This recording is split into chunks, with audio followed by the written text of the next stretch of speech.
嗱，咁呢度咧就想講一講，如果你遇到一啲情況，就好想好似參考網上面嗰啲嘅功能，咁然後又好似想模擬到喺你個網站上面都做到嘅時候呢，咁呢你就可以有啲tricky 啲嘅做法嘅。咁呢度係其中一個技巧啦。咁我就想喺度做一個少少介紹啦。咁譬如呢，好似呢一個蘋果日報，咁呢佢啲新聞呢就會中意呢有得俾你即時分享俾啲朋友仔咁樣樣嘅喎。譬如我撳呢個Facebook 啊，佢就會俾你可以去 share 啦，即時做一啲係咪？咁呢度有啲咩讚好嗰啲嘅同 Facebook 有連結嘅功能啦。咁其實你都可以咧做到呢啲類似效果噶。咁一啲都唔複雜噶。咁我呢度做一個例子，我就將呢一個畫面呢，呢一個幅圖呢，就 capture 咗落嚟先。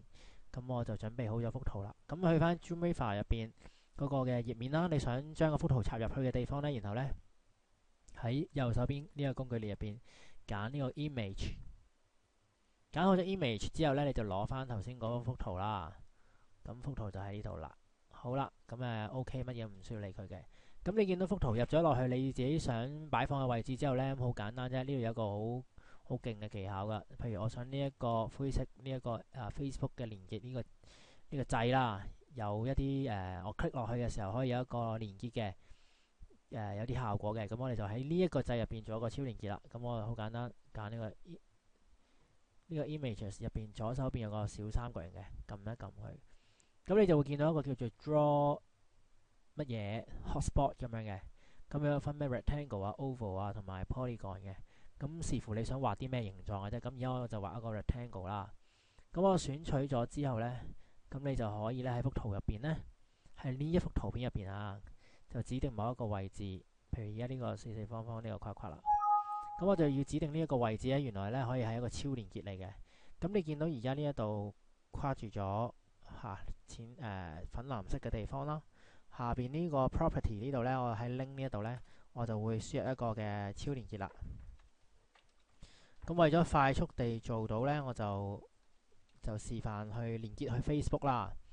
咁我輸入咗呢一個連結之後呢，咁跟住我就可以咧就去 save 噶啦。咁如果你想呢個超連結係用新視窗開啟嘅時候嘅，譬如頭先你見到嗰個 Facebook 會可以愛嚟做 share 嘅嗰個頁面係新視窗彈出嚟嘅喎，咁你就可以喺度選擇埋咧底線 blank 新視窗開啟，我哋用底線 blank target 等於底線 blank， 咁然後咧我哋就可以即刻去試一次嗰個效果噶啦。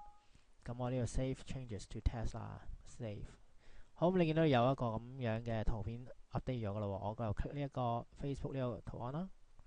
咁呢個就有新視窗彈咗出嚟。咁呢個新視窗彈出嚟就係 Facebook 嘅網頁啦。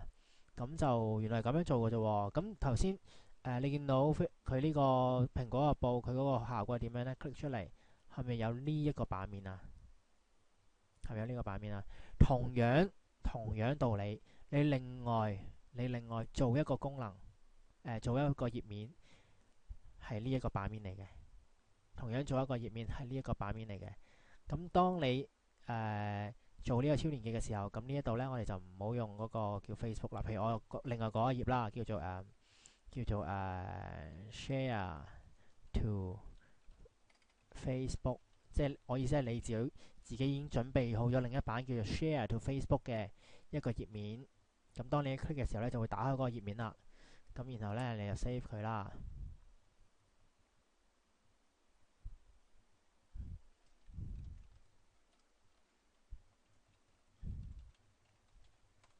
好啦，記得咧打完字之後咧要拍一次 enter， 如果唔係咧佢會唔知道原來你改咗嘢噶。拍咗 enter 字，然之後就 save。好，咁一打開嘅時候，你見到咧呢度咧就有一個 Facebook 啦，我一 click 佢就會彈開啦。咁呢度咧佢就話找不到網頁，咁呢度暫時就正常嘅，因為呢一版我未做噶嘛。呢一版叫咩啊？Share to Facebook.htm。你另外只要做一版 Share to Facebook.htm 咁樣嘅網頁文件咧，咁你就做到呢一個效果噶啦。咁啱啱想講重溫多一次啦，就係你點樣喺個網頁入邊某圖片裏邊某一啲位置想做一啲特別嘅超連結嘅，咁你就可以咧喺 Zoomriver 裏邊咧透過呢一個叫做 draw rectangle hotspot 就可以達到呢個效果噶啦。咁同樣道理啦，譬如你見到呢有個讚好嘅，你一樣可以咁樣做噶。咁然後就喺呢一度咧，又輸入翻嗰個嘅超連結，咁然後就可以做到噶啦。咁呢個咧，我相信你喺你嗰個 project 入邊咧，你會好多唔同地方都會用到嘅呢個功能。好，咁就大家繼續努力啦。